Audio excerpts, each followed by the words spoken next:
Twisting and turning through space and time, Trevor's new form stops on a dime.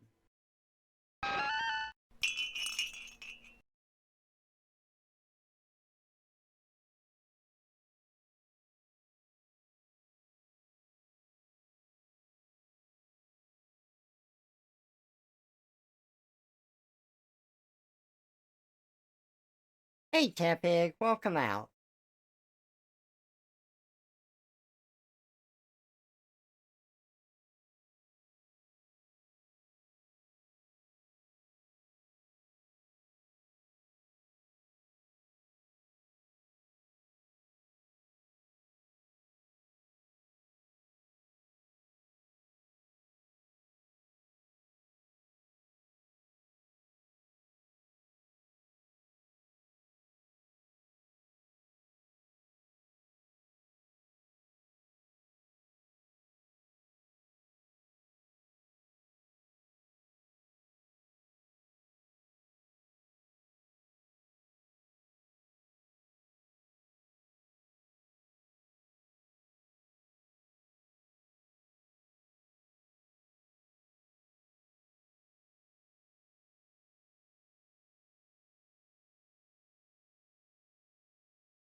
Imp time!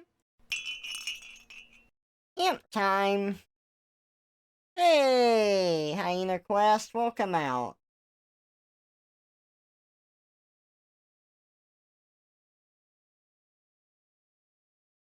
By the way, Hyena Quest, I had a question for you.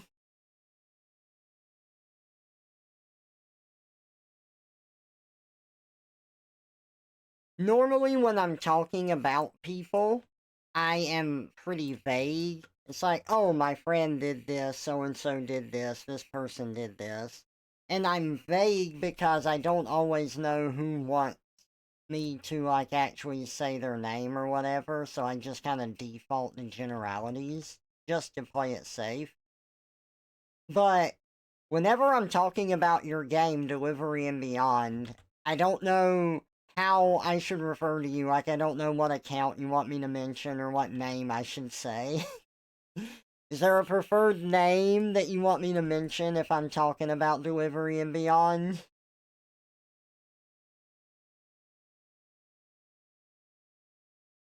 Can go for Hyena Quest or Fail Cake? Okay.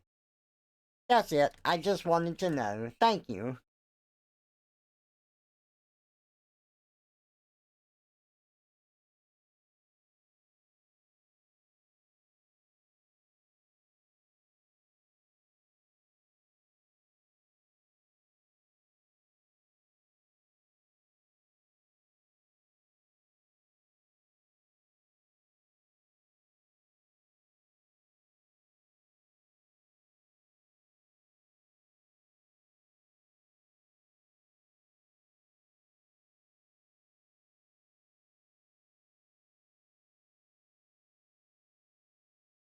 Twisting and turning through space and time, Trevor's new form stops on a dime.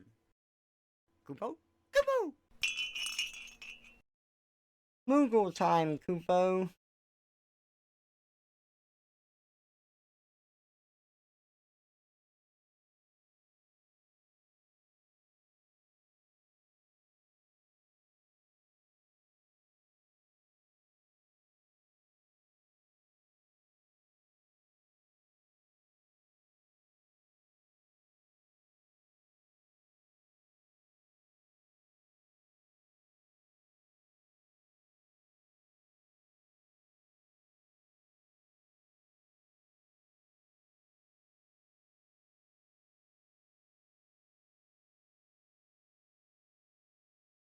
I want to try something here.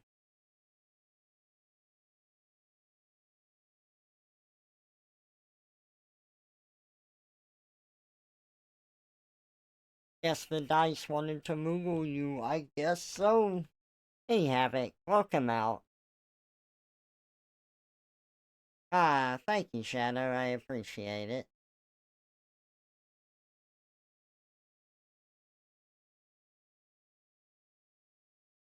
I was like, wait, what are you talking about? Oh yeah, I did title the stream that.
That's close, but not quite yet.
I think that's good.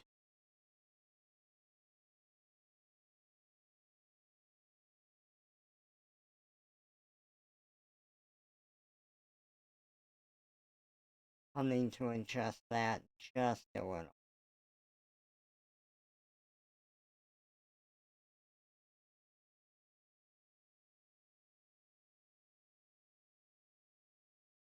Hey Dale, welcome out. Good to see ya. I have 40 seconds to recite a quote from Bedtime from Bonzo. I don't know Bedtime from Bonzo.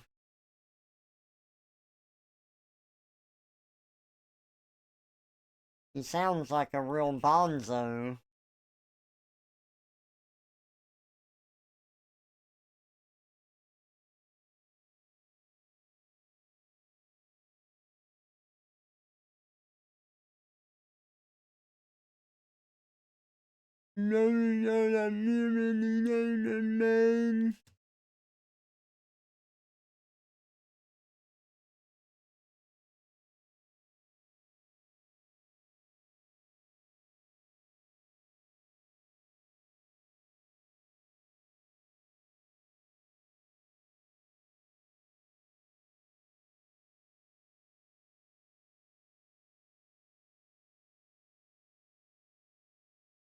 I must deal with the ape. Oh god, no, not the ape. Is it the ape escape?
Oh no.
Ah, thank you, Havoc. Hmm. Yeah, like sometimes it's like, oh, why stream if you're sick? And I do believe you should take it easy. But it's also like sometimes like, well, I got nothing else to do. I might as well get something done. Or have some fun. But yeah, I definitely believe in taking it easy too.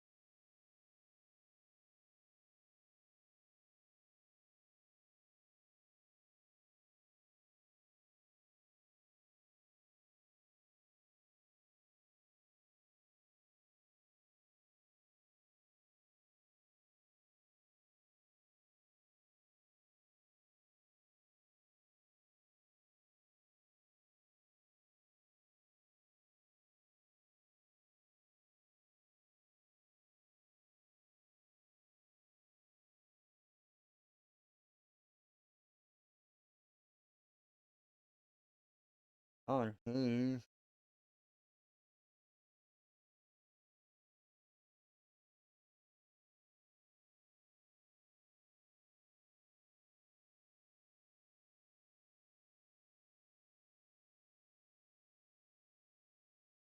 Look at that.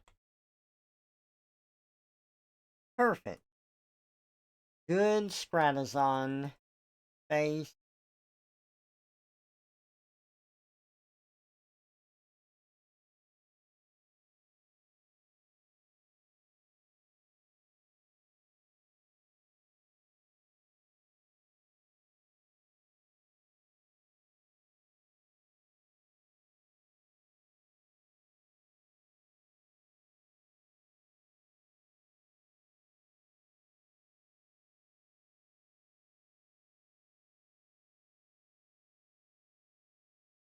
When I'm running down the road trying to loosen my load. More than one I owe me, two that wanna show me, one's a friend of mine.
Hey, Pi. I just got a headache. It's cool. I took some medicine for it already.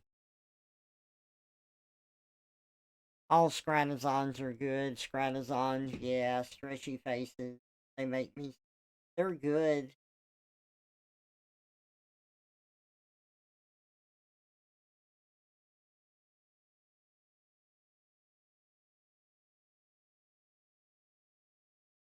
I've heard the warm water with salt thing, but I can't do it. It makes me gag.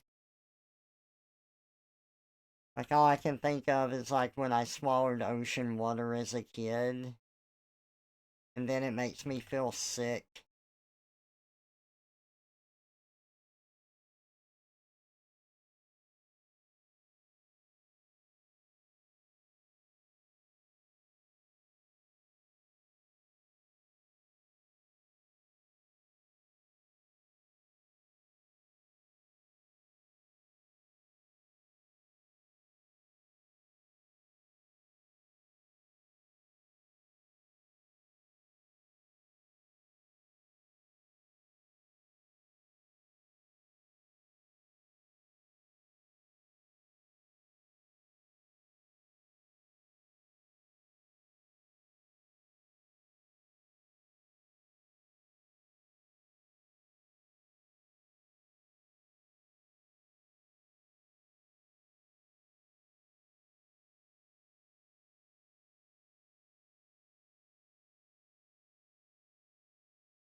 Sonic's ocean water is great, though.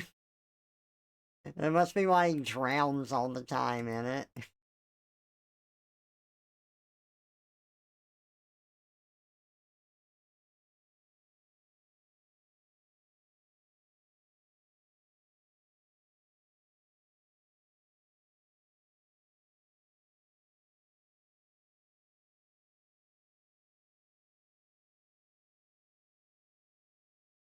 Oh man, hi.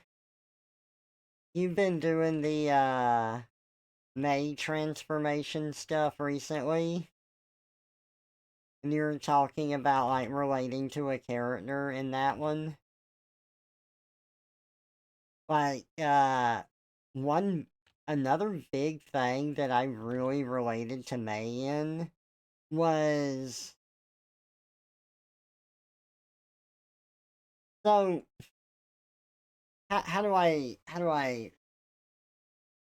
say what's in my mind in the right order? When I went on my mission when I was a Mormon and I was going on my mission, I knew that that was going to be really hard for me. And it was.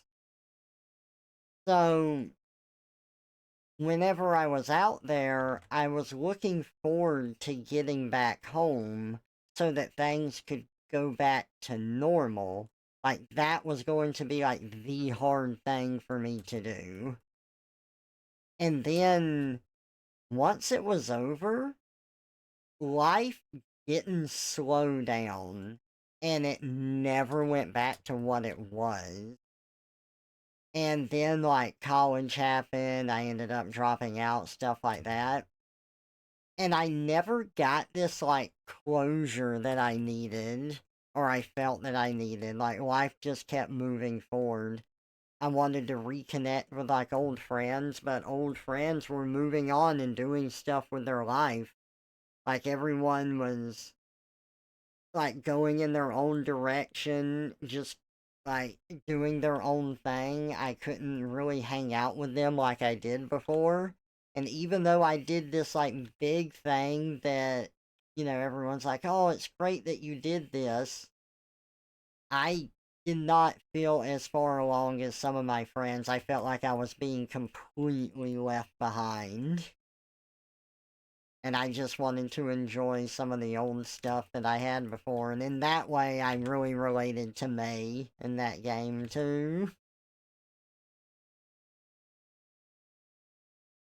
It was crazy how much stuff I hit with that.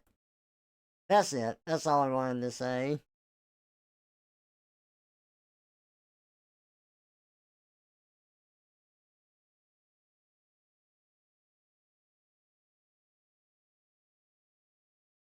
Night in the Woods is hard for me to talk about for a variety of reasons, but I actually do enjoy delving into the different aspects of it.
Oh, yeah,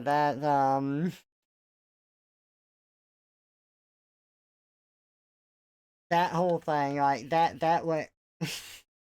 I have such a hard time talking about that game to people because so many people relate to B, and I think that B does get better if you try to befriend her in that, but like those moments in particular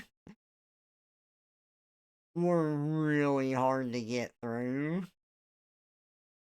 I did have a problem with like Greg's story too, because I did choose to follow Greg in that, and there's some stuff that happens like that too, where May just gets blamed for all their regressive behavior, and she never really stands up for herself and says otherwise. It was frustrating.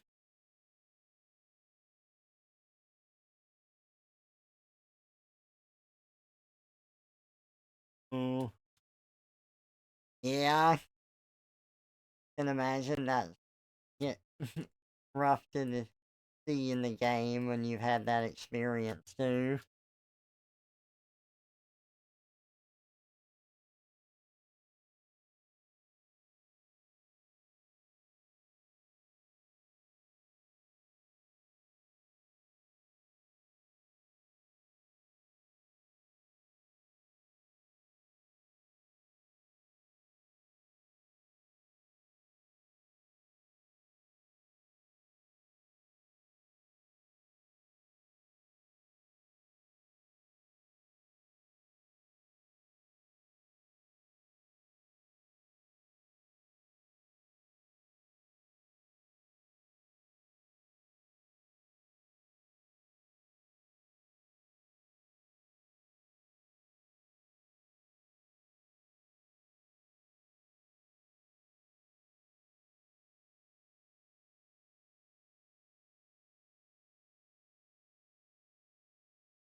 how people treat B remind me of how people treat Squidward. Like, oh man, I relate to Squidward so much. I always thought he was a piece of shit as a kid, and I mean, if you go back and watch it, yeah, the frustrations are real, but Squidward is still a prick. Yeah, I think that's my biggest problem with B and Night in the Woods as well. She's very disillusioned with life, and her frustration is normal when she's in a dead end job that won't get any better and has no aspirations for life. And one of the reasons that she gives for not liking horror, like she did when her and May were growing up, is that the real world is often scarier than stuff that you would see in that because there are pretty serious threats out there. But she allows that to get in the way of the fun that she could be having, and then she takes out that frustration on people that don't deserve it.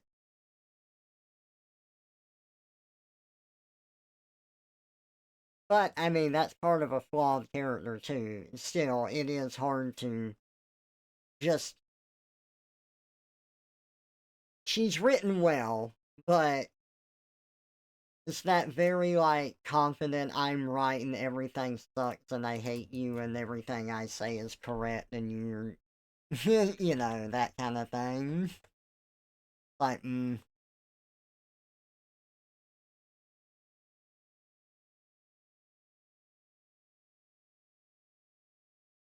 yeah.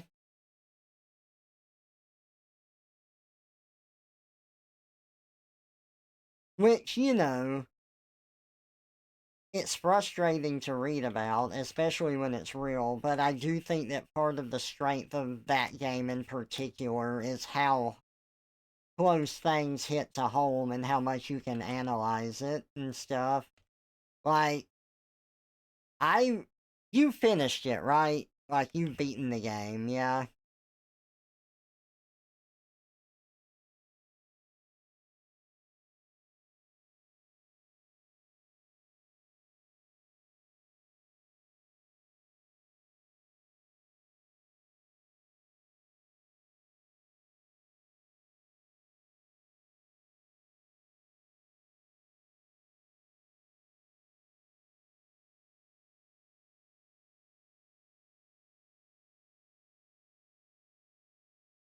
Game is really well written and smart most of the times. Has moments of being really dumb, feeling like B wrote it, but it's usually great. Yes, I finished it. Okay. So, I know some people were upset that there wasn't more, like, I guess,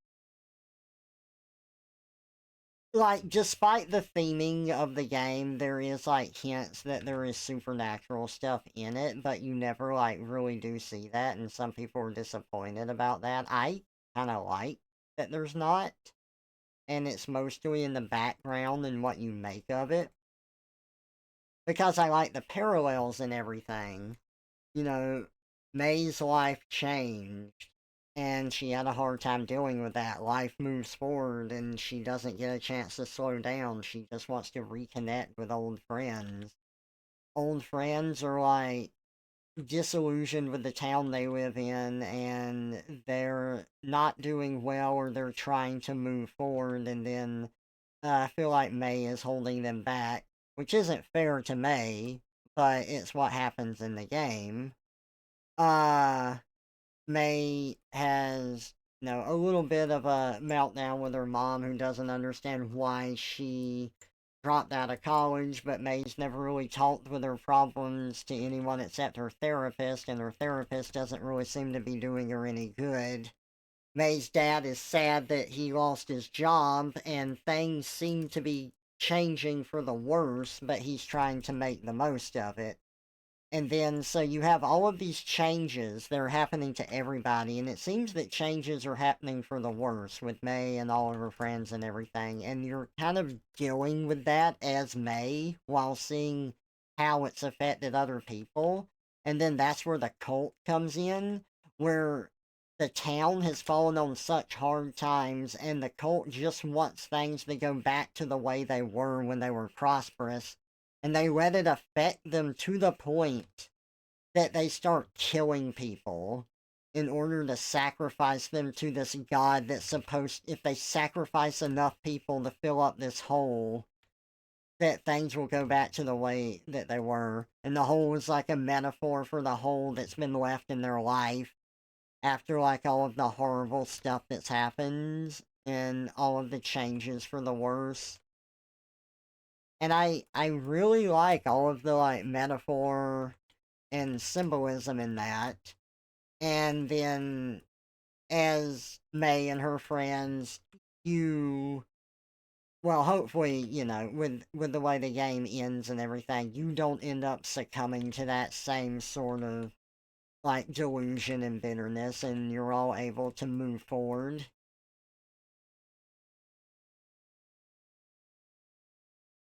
And I really like that.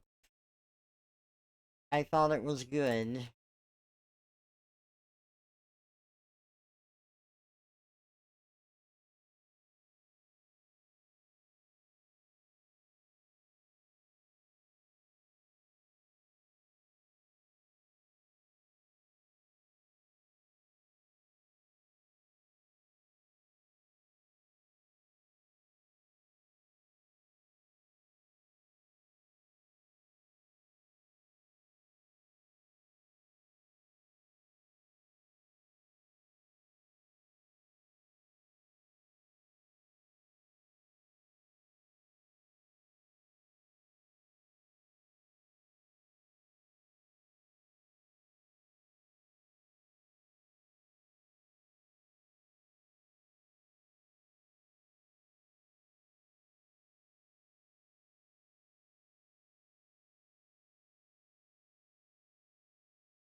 You went in thinking it was going to be a supernatural thing. I don't know what I thought it was going to be.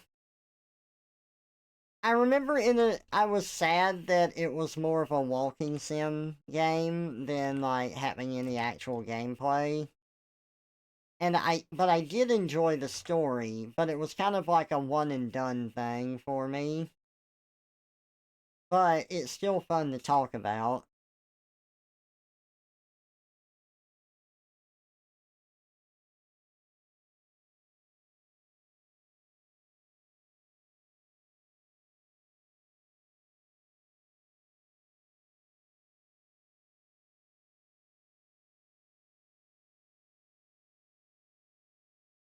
It's a gift sub! Hey, Orange Onion. Welcome out. Thank you so much for the gift sub. Getting done with some art this morning. It's good to see ya.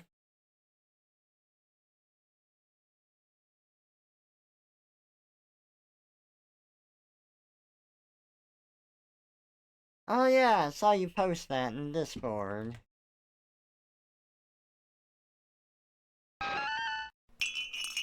Referee time.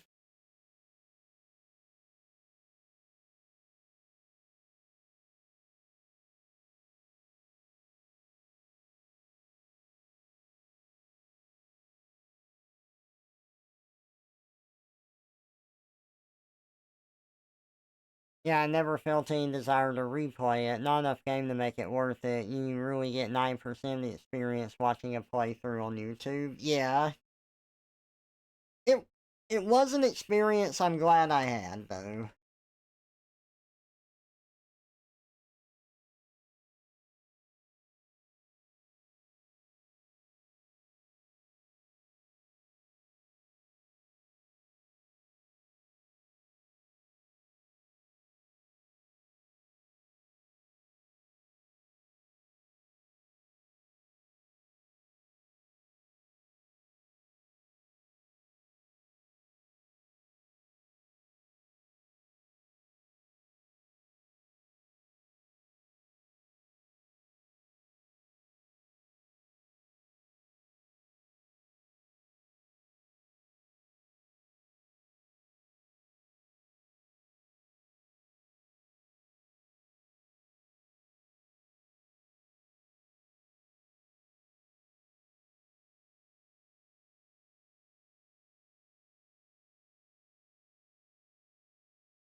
It's an experience I'm glad I had, if all my drawings are any indication.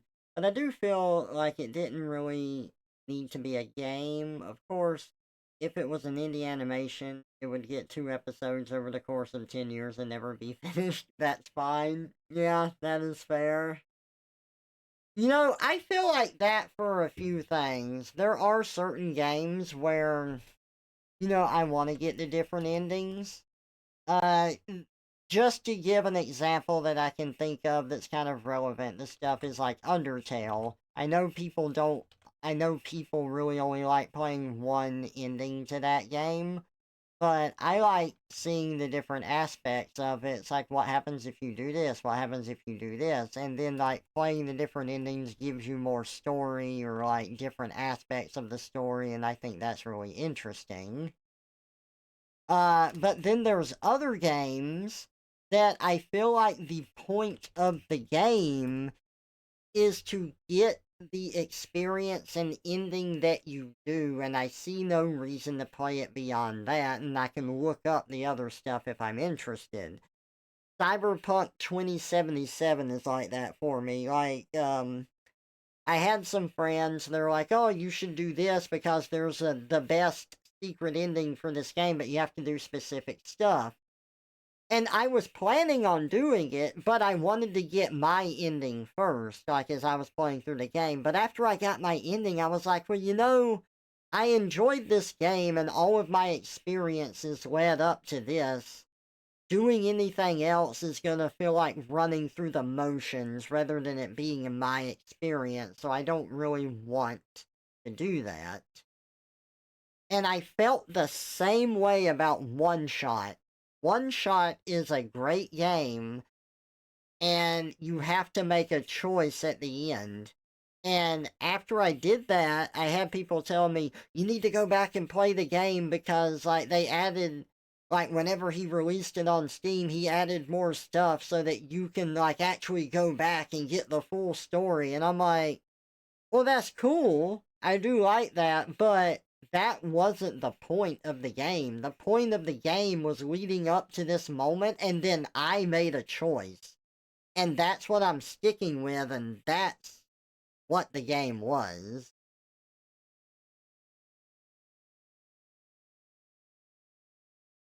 Like, for the other stuff, I can just look it up.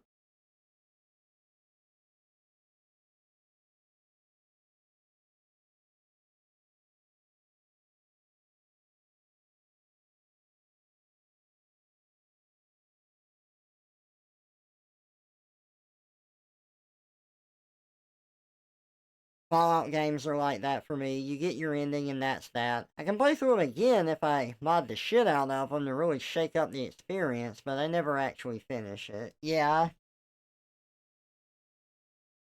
I think that's kind of why I like games that. Like, games like that are fun to play. Don't get me wrong. I enjoyed my experience with Cyberpunk 2077. I really loved my experience with One Shot. But if I'm going to replay a game, that replayability, I think that's why I prefer games like Zelda, where there are choices, but it's not really a choice. It's just flavor text, where the person's like, hey, Link, can you do this for me? And you say yes, or you say yes sarcastically, just to get like a different response. Like, that's silly. So I'm not like playing it to make a choice, I'm more so playing it for the fun of the game. For me, replayability in video games is a huge factor on how much I like the game. Now, again, not every game can be replayable, and that's fine. I don't need, like, One Shot to be replayable or anything, and I still love that game, but I do really like the replayability factor.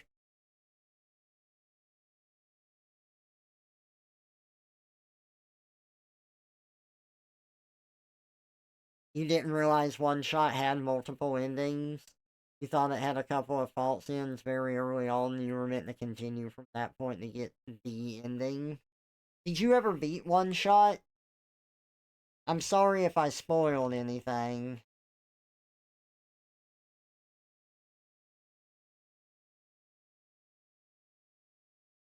Nico is a very cute character. I like him.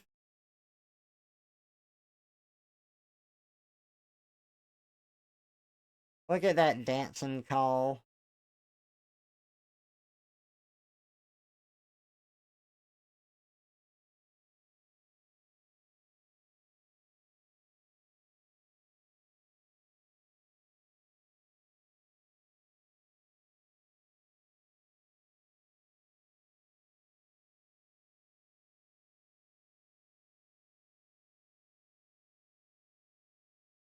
I don't fully remember what all happened in the ending, but I do remember it getting really meta and Nico weaving through the screen or something. Okay, so I'm gonna spoil one shot here for anyone who hasn't played it, so you can mute the stream. But it is an older game, so that was your warning. So with one shot, Nico is you think they went bowling with their cousin or something. Probably. Kitty bowling. In one shot, Nico is a kid that was suddenly ripped from his home and put into this strange land that he didn't know anything about. There are these squares that appear that's supposed to be like data corruption happening in the land, and it's destroying the world. And Nico has this light bulb, and the light bulb is the sun of the world. And whoever is holding that is said to be the savior, the one who's going to save the world. You go on this quest, you meet like some people and some inhabitants, and you're given some various information. And along the way, like, you as the person playing the game are one of the characters. You talk to Nico sometimes through a text box and he responds to you. And in the Steam version, you can see Nico's dreams whenever you save and stop. Whenever you load the game back up, you'll see like images, and those images are what Nico is dreaming of. And he's often dreaming of being back home because he was suddenly taken from his home and he wants to go back and he misses it. But, you know, he's willing to take on the role of being the savior and try to save this land. So as you go through the game, you see some of the corruption happening, and then there is this entity that is talking to you through like a Windows dialog box now and then, and they want you to just stop trying to save the world. We don't know who this entity is, and but it tells you that the world, like, it's not just the corruption that was destroying the world, like, it was dying before that happened, and that you just need to not save it. Whenever you get to the final part of the game to put the light bulb in, you're faced with a choice. You find out that if Nico puts the light bulb in and saves the world that you're told was already dying and is not worth saving, Nico will be trapped there forever. He cannot go back home. And there is a moment in the game where Nico breaks down crying because he misses his home so much. And he gets over it pretty quick, but he does have a moment. If you choose to sacrifice the world that was, you know, you're told again, was dying already, then Nico will be able to escape and go back home. And so this decision comes down to a lot of factors. Do you see the world that you're, like, Nico is in as real? Do you, like, feel that it's worth saving when it's implied that it's kind of like a computer game and Nico is in this world that was, like, fictitiously created? Is that world worth saving? With the people that you met, are they worth saving? Do they even exist? Would it matter? Is Nico the only real thing here? Would Nico choose to make that sacrifice to save these people he's met, whether they are real or not? These are all factors to consider when you're making your choice. And Nico puts that choice up to you because the burden feels too great for him to bear at the end. He says to you, I can't make this choice. Please help me. I need you to make it for me. And so, like, all of One Shot culminates to that one choice at the end. If you break the light bulb, you see Nico walk out of the screen of the game so that he goes back to his own world. But if you choose to, like, put it in, Nico's forced to stay there, and if you load the game back up, you just see, like, that the sun is shining and the room where you started is empty. So, I think One Shot does a fantastic job of like building up to a choice and letting your experience and considering all of these various factors like help you decide what you want to do in the game. And I don't think that there's a wrong choice there. I think it's up to the player's interpretation. I chose to let Nico go back to his own world, but others I know chose to let him stay. And their whole thing and reasoning for that is with Nico, they saw like this kid that was forced to grow up faster than he was ready for or maybe needed to, but he rose to that challenge and he was able to meet it. Like, even though it was hard. So, yeah, One Shot's a really good game. I like it. A lot, if you can't tell.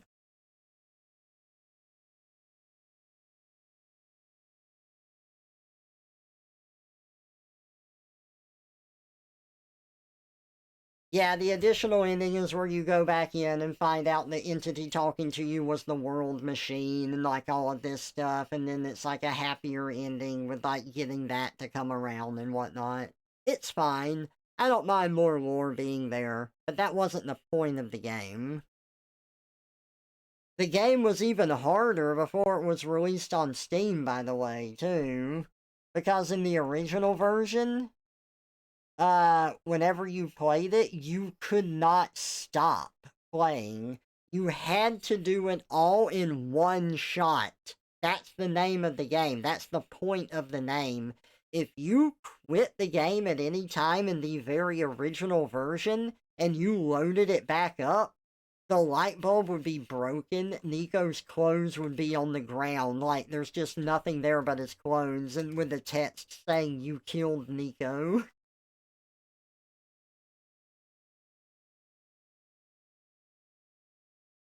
But that's not a thing in the Steam version. You can't do that.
Like, those games are really good. And I know that those games were talking point. Like, One Shot. I know we're talking about Night in the Woods. Another one that I'm thinking of is like Cave Story. Undertale kind of has like this really big spotlight on it, and it's good, and it's fun, and I like it a lot. I like the characters, and I do enjoy the writing. I do have criticisms about it, but I still like it a lot. But sometimes I feel like people don't really talk about Cave Story or One Shot as much as they should, though I do know that they're older, and I kind of missed the hype train when they were more popular. I came to them after the fact. But I mean, shit, people still talk about Undertale. I think that those games deserve it too.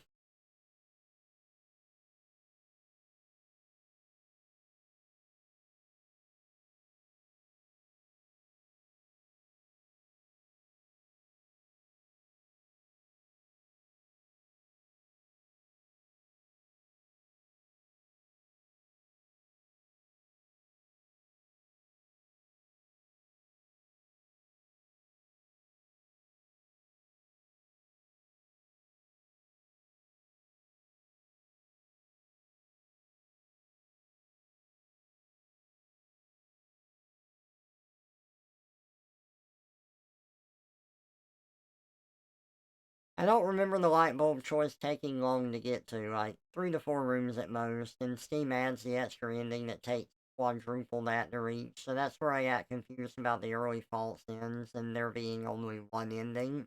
Yeah, I think that those like ends, like at the light bulb, like the actual ending and then everything else is extra. It's not that long of a game. You've got the first area, which is like that Badlands or whatever, or the Outlands, and then you have the grassy village that's flooded a bit with the bird people, and then from there you go to the city, and the city is the last like area you explore before going into the tower and solving the puzzles there and finishing the game.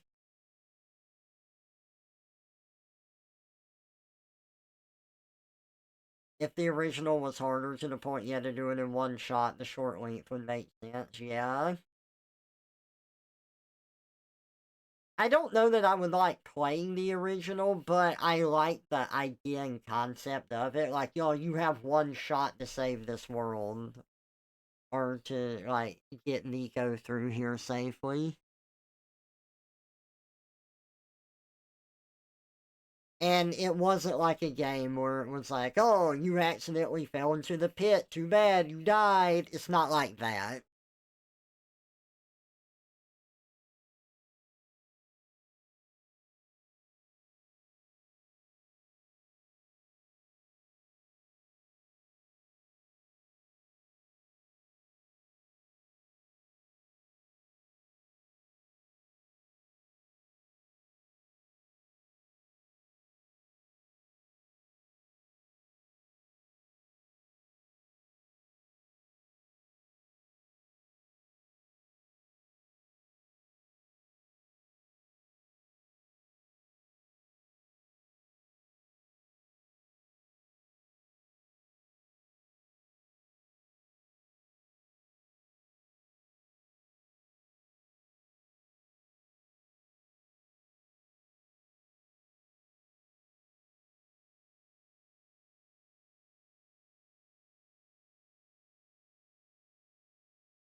I thought the city was part of the Steam additional ending, and like you go behind her through a giant TV screen in there or something.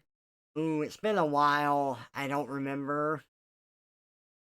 The city was in the part before all the extra stuff, though.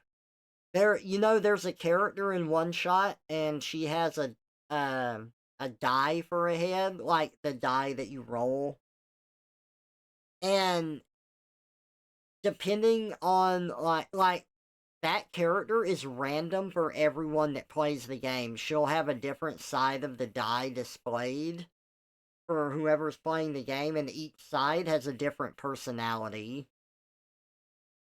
It's just one of those little things that's kind of neat.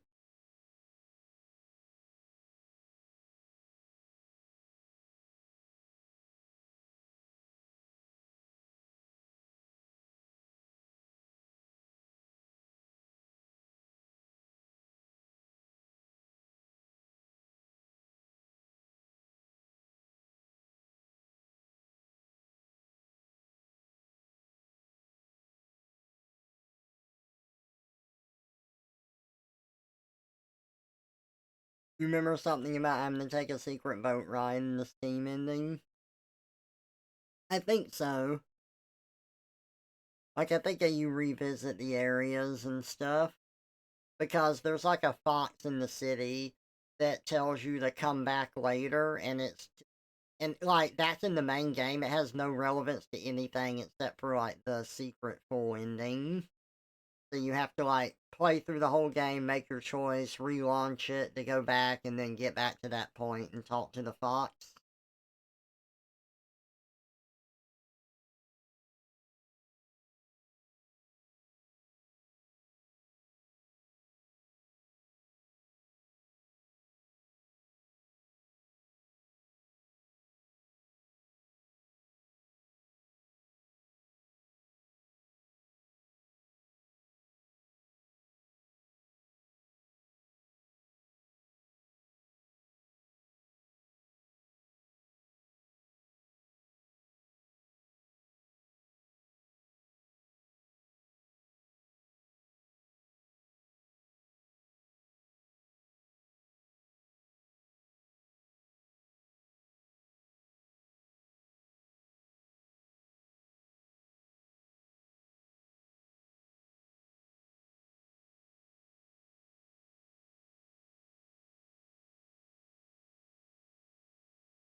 All right, I'm distracted just a bit. All right.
Okay. Getting distracted. Help me. Help me, I'm distracted. I'm distractible. To be distractible with.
Hey, Serge, welcome out. Good to see ya.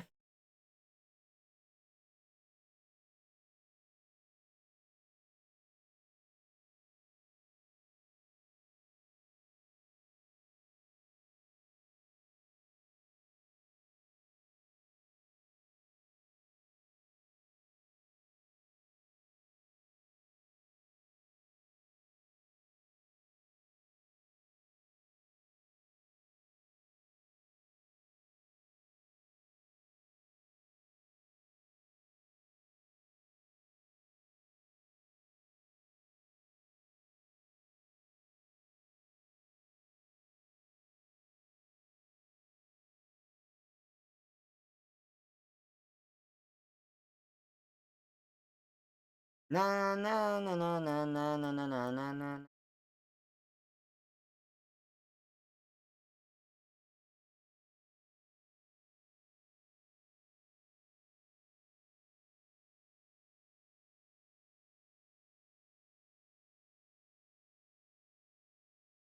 Oh.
Mm.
Making progress.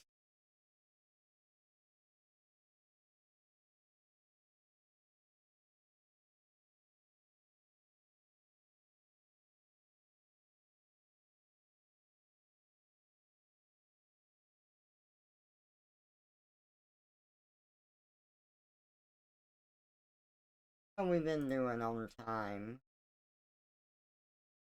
Oh, it's been an hour and a half. Nice.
Oh, I got some more fun comments. Let's see, y'all saw the Giraffe Rig comic I posted most recently, where I gave myself boobs. I did it on stream. So I got a comment on it that said, "What about the story?" And I don't know what they're talking about. I assume it's one of my comic stories I haven't finished yet, as I have a couple of them, but they don't specify, so I don't know. Oh my god, look and at then the orb! That same person also left another comment, and they said, "Who is Kip?" I mean, I think from contextual clues in the comic itself, even if you didn't know, it would be pretty obvious who that is, but, you know, that's just me.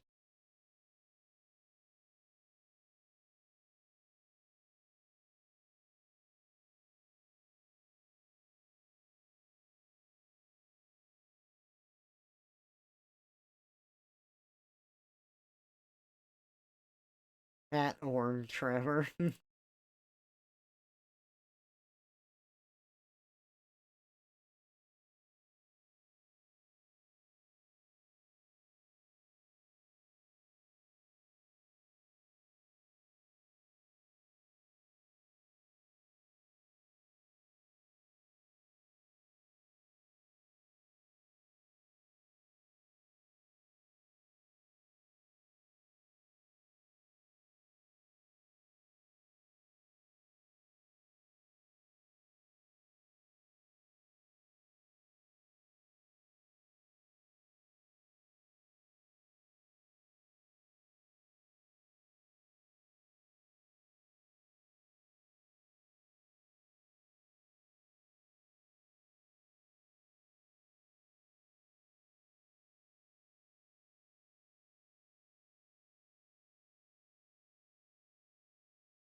Oh, I'm an idiot. How did I forget that?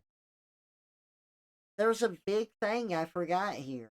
And I'm sitting here staring at my own ref the whole time. I didn't draw the antenna. What is wrong with me?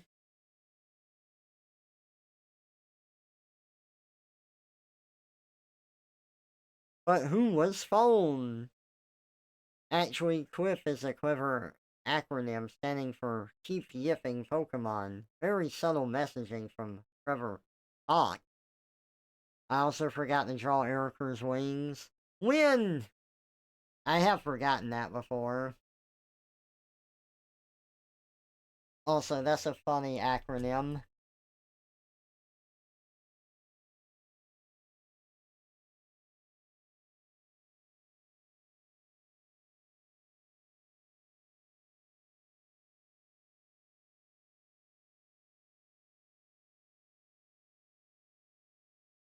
uh,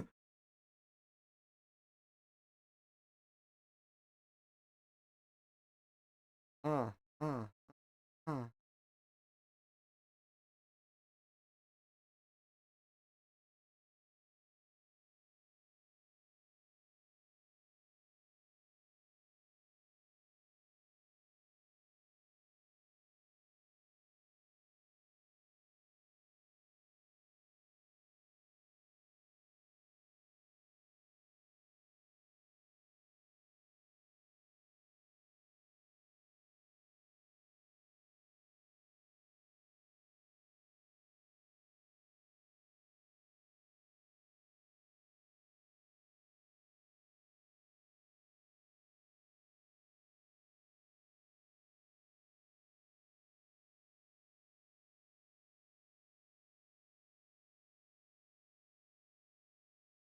I just wanna I fuck your mom, Stacy. It's nothing weird, I promise.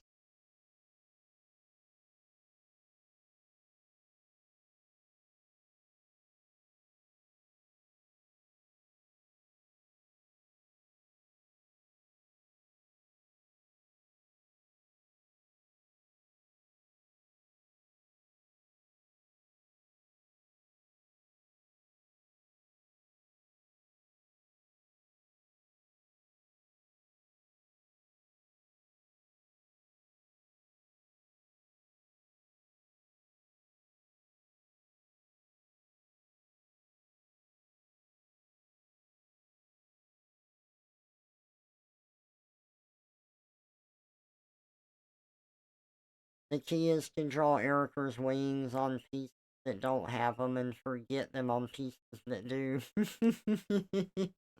Exactly. Crack the code.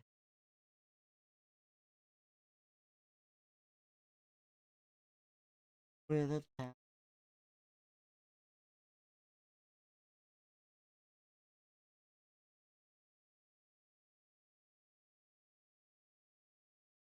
Did I have any other good recent comments?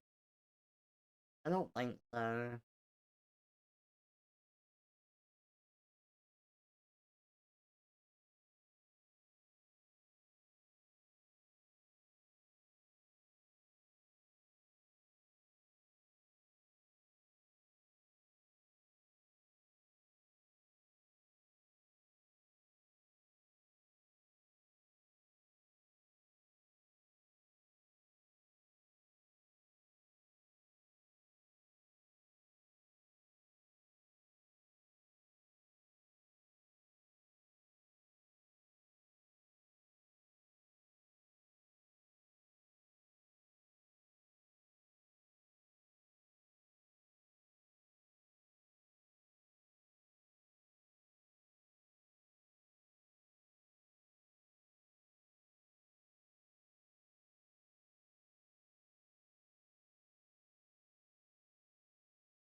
I am losing focus. Gotta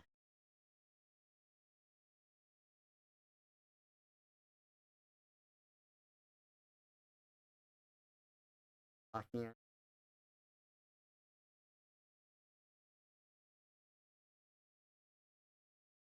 Ooh.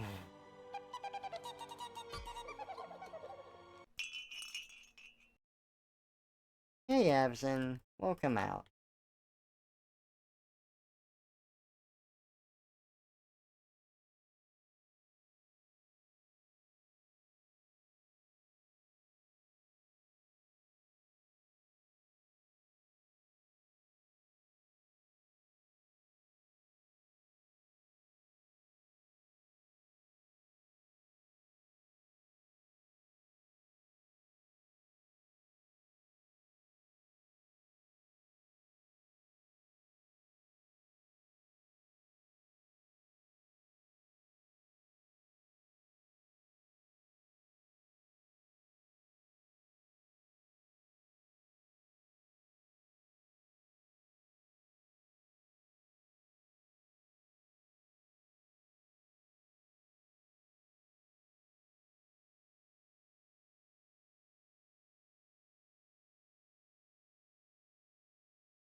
Stacy's mom plays. I'm losing focus, Trevor. Hey, Beerus and Tiger Cat. Welcome out. Good to see ya. Thank you.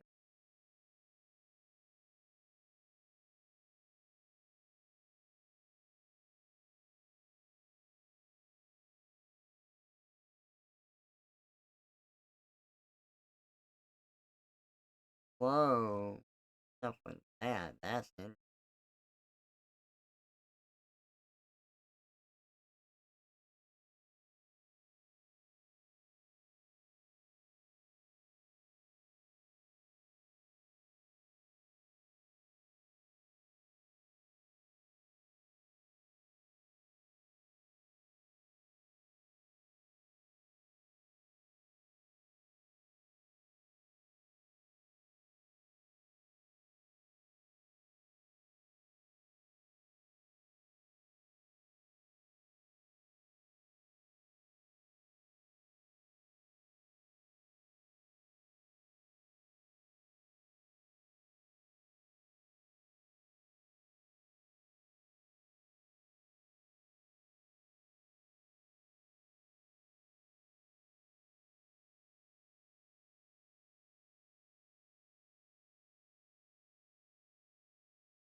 I think it works better with that.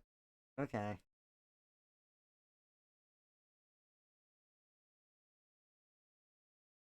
I can.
I think this is good.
Twisting and turning through space and time, Trevor's new form stops on a dime. Chew.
Okay.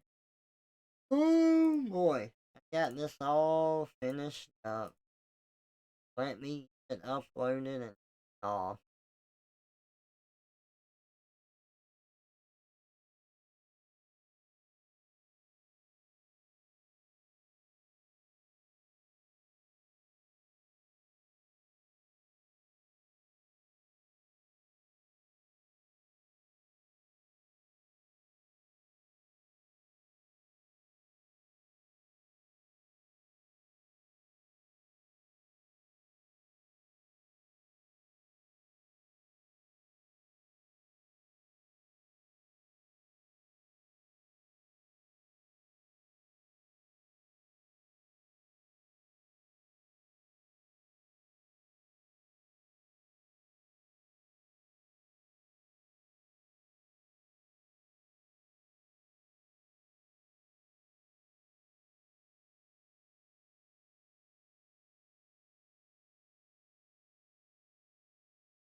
Alright, guys.